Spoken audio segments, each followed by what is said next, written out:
Great to be here with you guys today. The WNBA without Caitlin Clark remains an attraction that not many people want to watch. Remains a product that the vast majority of sports fans don't care for at all. The Caitlin Clark games, 3.2 versus the Sky, 2.7 versus Liberty. The Caitlin Clark games still are performing at a nice rate, but everything else. The Women's National Basketball Association continues to struggle with viewership when Caitlin Clark isn't on the court. The league demonstrates a consistent pattern where audiences show little interest in games that don't feature the Indiana Fever rookie sensation. Clark's matchups maintain solid performance metrics, delivering 3.2 million viewers against Chicago and 2.7 million versus New York Liberty. These numbers represent respectable engagement levels, yet every other contest experiences dramatic audience decline immediately afterward. Dropped right off a clip. Week number 1 on Ion. Paige Becker's WNBA debut, 639,000. The Valkyries' inaugural game, 581,000. Outside of games involving Caitlin Clark, those are the second and third highest WNBA audiences ever on Ion. During the initial week on Ion Network, Paige Beaker's professional debut attracted 63,000 viewers, but Golden State Valkyries' first ever game drew 51,000 spectators. Beyond Clark's appearances, these represented the second and third largest WNBA audiences in Ion's broadcasting history. The season opener generated optimism among league observers. Many suggested this might signal genuine transformation and sustainable audience growth. Initial numbers of 81,000 and 63,000 seemed modest yet encouraging by WNBA standards. Not exceptional, but acceptable progress. The WNBA started off high, and people were saying, oh wow, maybe it is a new day. Maybe it is a new dawn. Maybe the ratings have actually found their way to some type of respectability. 581,000, 639, not great. Respectable in WNBA world, not great, but respectable. And then a week goes by, and week 2 ratings fall off a cliff and revert back to the mean.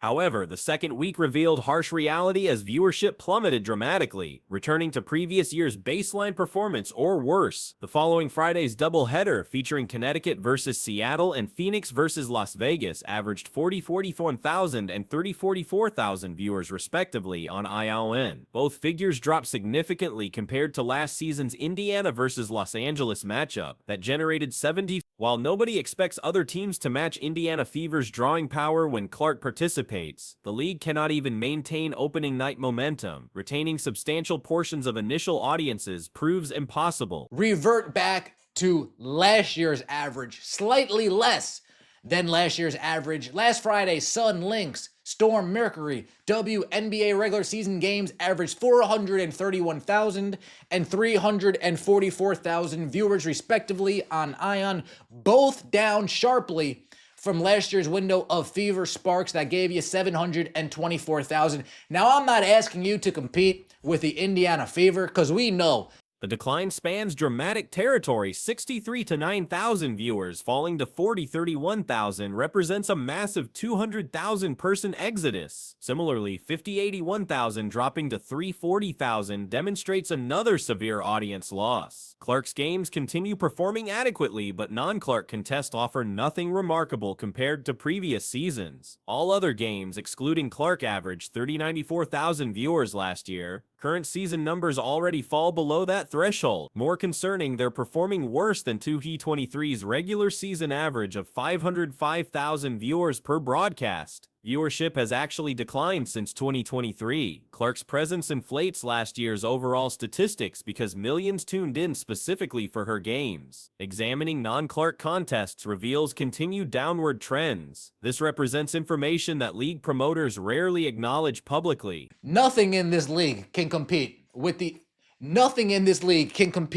Caitlin Clark is playing for the Indiana Fever. Nothing in this league measures up to that. but we can't even recapture the magic from opening night. We can't even hold on to a large portion of the viewers from opening night. Yikes. 639,000 all the way down to 431,000. 200,000 drop off. Last Tuesday's Atlanta versus Indiana matchup delivered 81,000 viewers, making it the network's fourth largest WNBA audience. The top 3 spots belong to additional Clark games: Las Vegas versus Indiana, Indiana versus Dallas, and Indiana versus Atlanta. The day prior, Seattle versus Dallas generated 339,000 viewers, becoming the most watched WNBA game on NBA TV. Without Clark or Indiana involvement, the league shows zero growth regarding non-Clark games. Absolutely no expansion has occurred for contests not featuring the star rookie. Attendance figures tell similar stories. Indiana Fever averaged 17,000 fans in 2024 and maintains approximately 17,000 in 2025. Las Vegas Aces dropped from 11,000 to 10,000 in their single game so far. Los Angeles Sparks remain steady at 11,000. Chicago Sky improved slightly from 8,700 to 9,000. The non-Caitlin Clark games, nothing special to write home about. Last year, all the other games that didn't feature Caitlin Clark gave you 394,000, and this year already we are lower than that.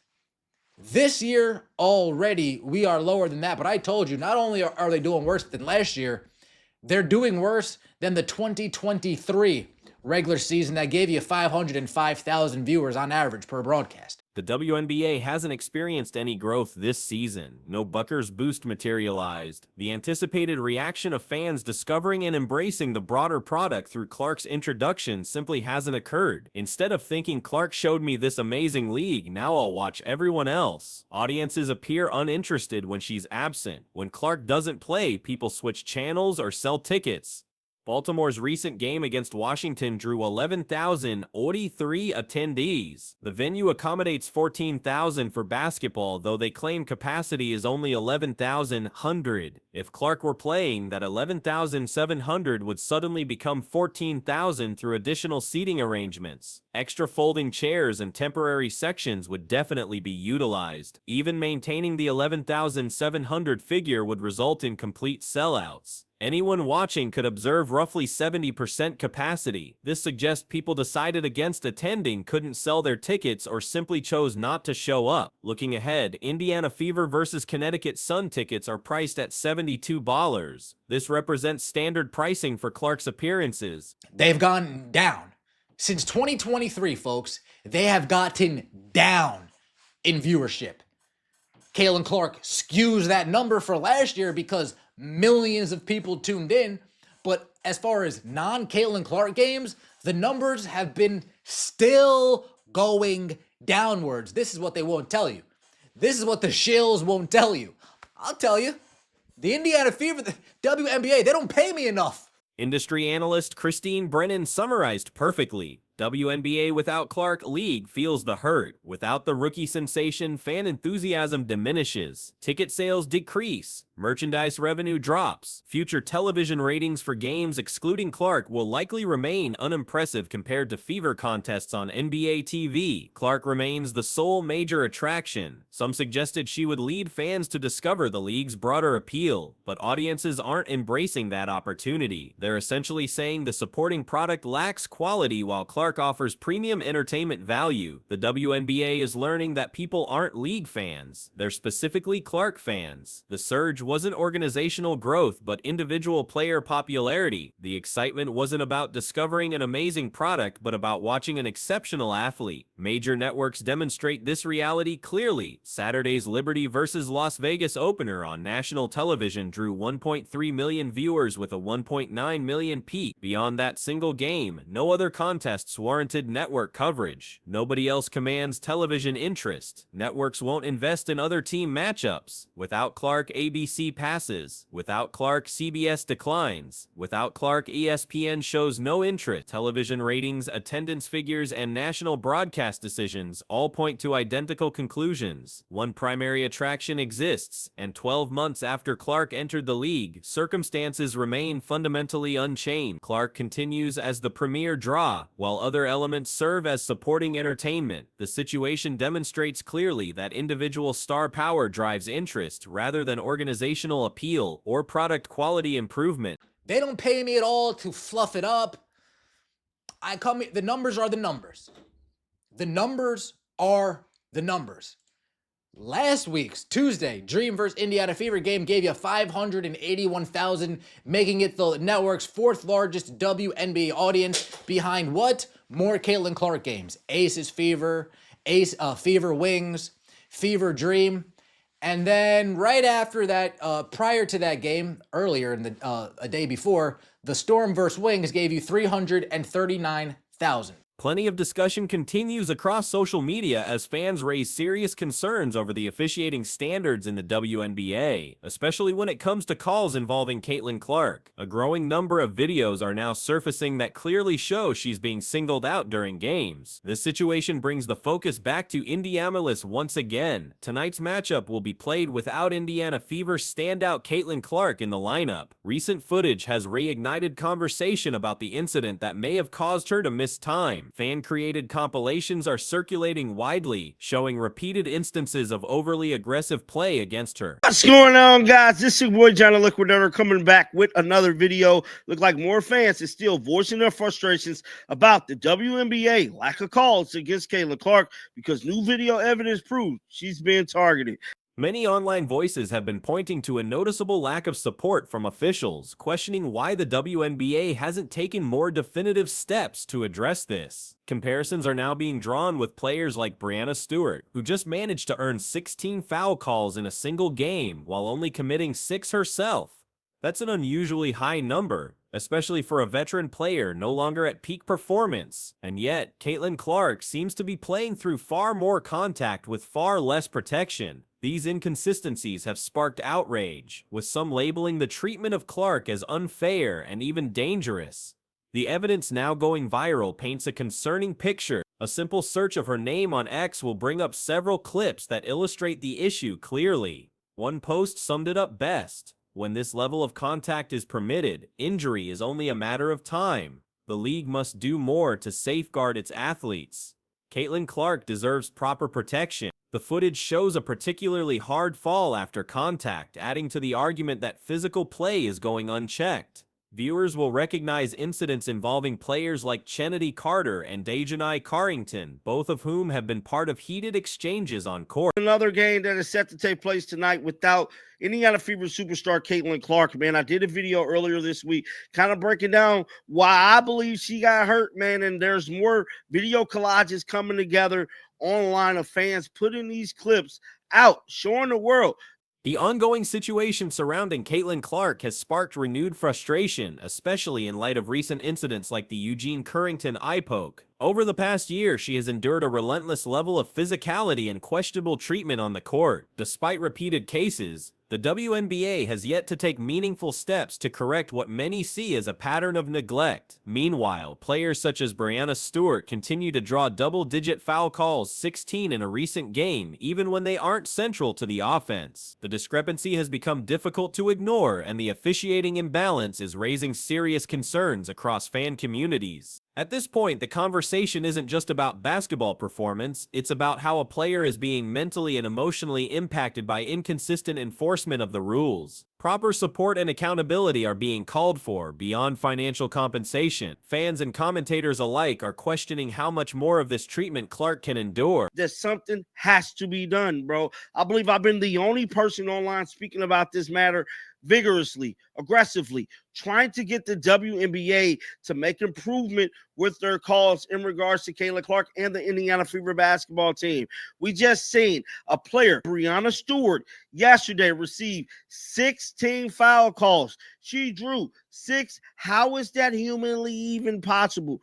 Breanna Stewart is somebody that There's also growing outcry over the possibility that racial dynamics are influencing how Clark is being received on and off the court. The suggestion that she's being unfairly targeted by other black athletes has ignited heated debate. Whether or not that's the case, many are calling for the league to take the allegations seriously and investigate patterns of behavior. Footage involving players like Brittany Griner has surfaced again with no formal review or league response, fueling claims of selective enforcement. Another controversial narrative involves online backlash toward Clark's association with a biracial child, reportedly the child of her assistant, which some find entirely irrelevant and inappropriate for public scrutiny. Adding to the tension, content creators and influencers have begun clashing over coverage of the issue, with accusations of imitation and opportunism circulating online. It reflects a larger chaotic atmosphere in digital spaces surrounding this topic. Is fading away with her attributes, fading away with talent. How is she still able to draw 16 fouls? I don't even think the game is even facilitated through her, and she's still able to draw that many fouls. This is unacceptable from the WNBA, man. The way Caitlin Clark has been targeted and treated is completely disgusting at this point, man. Now, with all that being said, let's pull up some of this footage. All of this ties into the broader discussion of Clark's impact on women's sports. Many underestimated how much influence one athlete could have, not just in college basketball, but in reshaping the visibility and direction of the WNBA. Few moments in sports history offer a comparison point for a single player having such a cultural ripple effect. Tiger Woods entered the world of professional golf as a groundbreaking minority figure in a sport long dominated by white men. His arrival didn't just change the game, it revolutionized it. With him came a wave of new audiences, fresh attention, and increased sponsorship. The entire golf industry experienced a surge in popularity, and elite players across the board, regardless of race or nationality, benefited financially and professionally. Golf on the whole embraced Tiger Woods, understanding that his success was ultimately good for everyone involved. That has occurred online. As soon as you type Caitlin Clark name in on X, man, these videos will slowly start popping up on your screen. This was stated, when you allow this kind of behavior in your league, someone is bound to get hurt eventually. The WNBA needs to protect its players. Caitlin Clark deserves better. Let's check out this footage right here, man, because this right here is nasty, bro. In contrast, Caitlin Clark's entrance into the WNBA, where the majority of athletes are black women, has not received the same open-armed welcome. Her presence is undeniably drawing more viewers, generating higher ratings, and bringing in new revenue through advertising and merchandise. However, the reception from some players in the league has ranged from indifferent to openly hostile. This resistance has raised difficult questions about how race operates in reverse scenarios within professional sports. The prevailing argument is that public displays of racism carry vastly different consequences depending on who is involved. When Tiger Woods joined the PGA Tour, any form of overt racism directed at him came with the risk of serious backlash. The stakes were high. Publicly expressed racism from white figures could have career-ending consequences, both socially and professionally. So as you guys can see here, that's a major hit on Caitlin Clark on the ground. Y'all remember that last year, man. Down with the Shield, she up out of there, though. Kennedy Carter, another one up out of there, though. DJ Currington eye poke situation. This is just a brutal beating this young lady has been taking for a year now, man. And for the W to allow this to happen time after time again. And we see players like Breanna Stewart being able to draw 16 damn fouls, and the game ain't even facilitated. However, in the current WNBA environment, those same social penalties don't seem to apply to racially charged sentiments coming from black players toward white athletes like Caitlin Clark. One notable example came when Angel Reese posted a video implying violent intent toward Clark, something that, if reversed, could have led to suspension or worse. In a hypothetical where Clark made similar remarks toward a black player, the fallout would likely be immediate and severe. This imbalance in accountability continues to spark debate. Another recent incident included Aja Wilson being seen holding a white child at a promotional event, an act that drew attention simply because of public scrutiny surrounding Caitlin Clark's relationship with a biracial child, who is reportedly the child of Clark's assistant and someone she's known since infancy. Despite the innocent context, the situation was spun into yet another point of online controversy. But let's check it out, all right? What was the overwhelming takeaway from the film session today? We have a lot of areas to grow. We didn't watch film from yesterday, so we're just turning the page, a quick turnaround, play tomorrow. So just focusing on getting back to what we're good at and playing our brand of basketball and finding flow on offense and defense. And yeah, we're excited to turn the page. Does it feel like a lot of like back to the These issues highlight a broader tension surrounding Caitlin Clark's rising profile. What was expected to be a unifying force in women's basketball has instead exposed long-standing cultural rifts. The constant targeting, both online and in-game, points to a need for more open conversations about bias, fairness, and race in women's sports. As the situation develops, it's clear that the cultural impact of Caitlin Clark in the WNBA isn't just about basketball. It's revealing deeper divides that the league must reckon with if it wants to truly grow.